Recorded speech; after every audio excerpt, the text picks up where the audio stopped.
गुड्डी की जब शादी होकर के आती है गांव सालाबाद में, उसके बाद उनको एक काम मिल जाता है और वो काम होता है कि आपको गांव में जाना है, लोगों की लेटरिन साफ करना है। जब गुड्डी को ये जिम्मेदारी दी जाती है तो गुड्डी सहम जाती हैं कि क्या काम करना है, लेकिन क्या करते, कोई दूसरा साधन नहीं है, दूसरा कोई ऑप्शन नहीं है, यही काम करना पड़ेगा क्योंकि सदियां गुजर गई हैं, हमारी सास ने किया है, हमको भी दिया है, आज वो काम करना पड़ेगा। 20 से 25 साल तक ये काम करती है, लेकिन आज भी समस्याएं जस की तस बनी हुई हैं। जी हाँ दोस्तों, नमस्कार, मेरा नाम है कुलदीप कुमार और आज हम आपके साथ जो कहानी बात कर रहे हैं, ये कहानी गुड्डी की है जो हमारे साथ बैठी है। गुड्डी की जब शादी होके आती है तभी इनको एक जिम्मेदारी मिलती है और वो जिम्मेदारी कोई और नहीं, ये किसान है, इनके यहाँ आपको जाना है और इनके यहाँ आपको लेटरिन साफ करनी है, इनकी जो स्वच्छ शौचालय है उनको साफ करना है। गुड्डी, जब आपको ये जिम्मेदारी कैसे मिली, आप थोड़ा बताइए। अब हमने साहब मिली है, हमने सास ने सौंपी दाई के आप करो, अब हम मान ले नहीं जा पाऊ थे। पहली बार जब आपको पहला दिन मिला था, उस दिन की बात बताइए। हाँ, उस दिन की बात बता रहे हैं। तब हमने क्या साल की थी, कितने शादी को कितने दिन हो गए थे? मतलब साल 2 साल है 4 साल है शादी को हो गई थी। तब बन पे नहीं बनी, तब साहब हमने करी है। तो सास क्या बोली आपको पहला दिन? जब बोली कि आप तुम गुड्डी तुम जान लगो, हम पे नहीं बना थे, गांव को काम मान ले, अब तुम करो। तो हमने कही आओ हम कह रहे हैं भाई, हम गए गाँवदारी को काम करो, सब मेला एला को जो गाँव पनारन को पहले होत तो जो है, तो उससे आते थे, सब नहाते धोते थे, रोटी खाना बनाते थे हैं। अब उससे सब ज्यादा गाँवदारी छोट छाय मानने लगी कि छबर छोत होने लगी है। क्या छबर छोत बताइए, लोगों को नहीं पता। छबर छोत ऐसी होने लगी कि अब जे गाँवदारी से मतलब झाड़ू डलिया लेके आती, हमें न छुओ, फलानो ढकानो होने लगो। तो सब ऐसा है कि मान ली गाँवदारी बोली कि अब बंद करो, लेटरिंगें बन गई हैं, अब तुम ना आवे करो। तो सब ऐसे ऐसे मान ली बंद होगा वो काम, बंद होगा। फिर जो मची रही हैगी कि पैसा मेल फार्म भरे जे हैं, तो सब ना हमने फार्म भरवा, हमें कहू ने ना हमें बताई और ना हमने फिर मान ली काम छोड़ दा सो सबने छोड़ दा सो, सब हमने छोड़ दिया। अब जाए कि को करा थे, को नहीं करा थे। अब भाई कहानी चल रही साहब, ना हमें कुछ मिलो है ना काउगे मिलो है। तो गुड्डी, आपके घर में कौन कौन है, पति क्या करते हैं और कैसे खर्चा चलता है? अब खर्चा सब ऐसे चलता है, बकरियां चरान जाते हैं, चौपे चौगे हैं, बेराखते हैं, दूध बेच लेत, घी बेच लेत, ऐसे सब खर्चा चलता है। बच्चा है वे अपने अपने नियारे घर के अपने अपने परिवार चला रहे हैं सब। अब हम अपनो परिवार चला रहे, वे अपनो परिवार चला रहे, सब ऐसे परिवार चल रहा है। ऐसा है। तो आपके साथ पहली बार छुआछूत कब हुआ? पहली बार छवा छोड़ जाई भाई हैगी के मान ले, अब ज्यादा जे करके गाँवदारी नहीं, क्या हुआ था पहले दिन जब आपके साथ किसी ने छुआछूत करी, उस दिन क्या हुआ था? उस दिन जई हुई थी कि मान ले अब डलिया बंद करो, कहीं डलिया से छूत लगती है, फलाना है ढकाना है। तो वह ऐसे ही जे अपने गाँवदारी से मान ले छबर छूत होने लगी थी। हाँ, तो हमने कही अब छबा यही छूत होने लगी तो हमने बंद करो काय के लिए।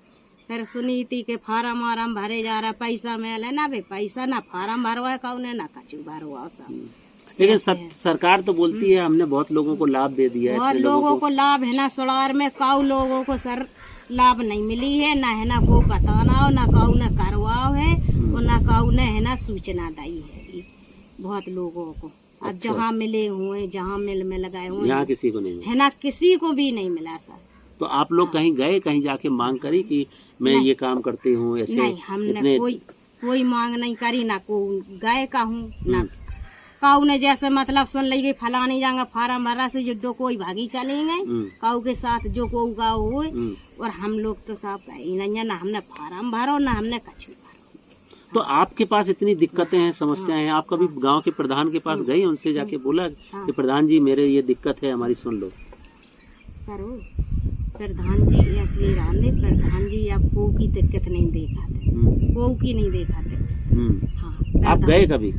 हाँ, खूब एन जाओ तुम प्रधान जी नो अकेले में, प्रधान जी कौ की दिक्कत नहीं दिखाते। दिक्कत वे अपनी देखा तो अपनो भन्ना पूरो करा थे, किसी की नहीं सुनते। किसी के नहीं सुना था प्रधान जी। ऐसे प्रधान जी हैं वे के नक्की के सुर बोला था, जब जीत जाते हैं तब नक्की के सुर बोला था साहब। तो आपने जाके कहा नहीं कि साहब देखो हम तो आपके ही गांव में रहते हैं, हमारी ये समस्याएं हैं। तुम प्रधान जी से कहो, वे नहीं सुना था।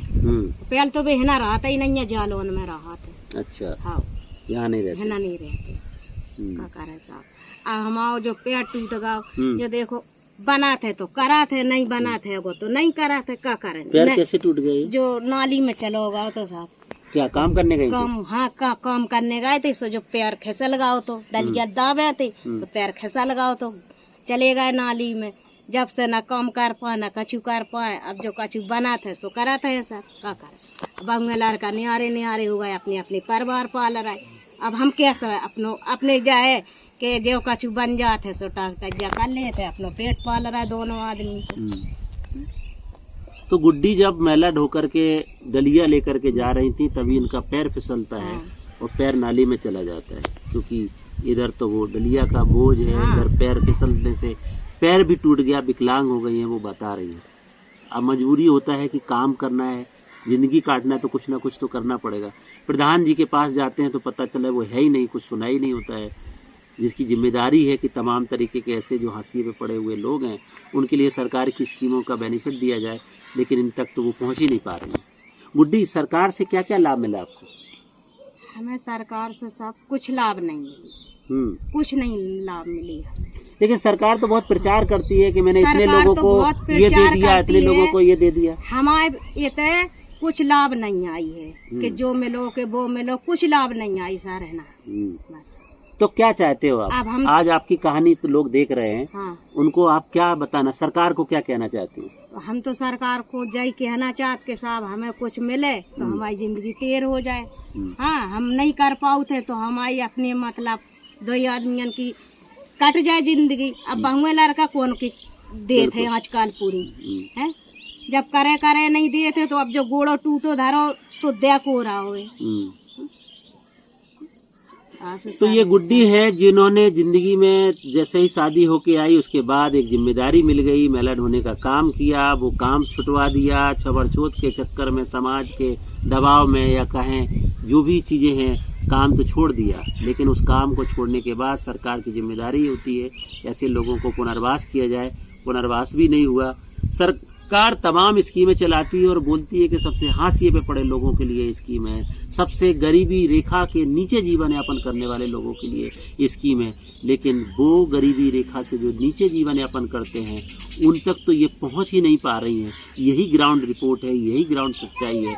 हम जहां बैठ के सोहार सालाबाद से बात कर रहे हैं, गुड्डी की कहानी आपके सामने गुड्डी बता रही हैं कि साहब हमको तो कुछ नहीं मिला, भले हवाई कुछ भी प्रचार हो, भले लोग कुछ भी कहें, और हमारा मकसद भी ऐसी कहानी आप सबके माध्यम से दिखाना, बताना, जताना है कि ये असली भारत यहाँ बसता है जहाँ लोग आज तमाम असुविधाओं में जी रहे हैं, जिन तक सरकार की कोई स्कीमों का लाभ पहुँच नहीं पाया है। क्या सरकार को नहीं दिखता, जिम्मेदार अधिकारियों को नहीं दिखता? तो मैं आपको ये चीज़ दिखा रहा हूँ कि आप एक जिम्मेदार अधिकारी होने के नाते आप गांव का विजिट करें, ऐसे लोगों की हकीकत को जानें, सरकार की जो मंशा है उसको गांव तक पहुंचाएं, क्योंकि सरकार भी चाहती है कि गरीब और सबसे हाशिए पे पड़े लोगों को सरकारी योजनाओं का लाभ मिलना चाहिए। लेकिन गुड्डी जैसी तमाम वाल्मीकि महिलाएं, तमाम दलित महिलाएं आज भी हाशिए पे पड़ी हुई हैं, इस आस में कि कोई आएगा, उनकी सुनेगा और उनको कुछ लाभ दिलाएगा। आज की कहानी में इतना ही, कल फिर मिलेंगे, तब तक के लिए नमस्कार, जय भीम, जय समनाथ।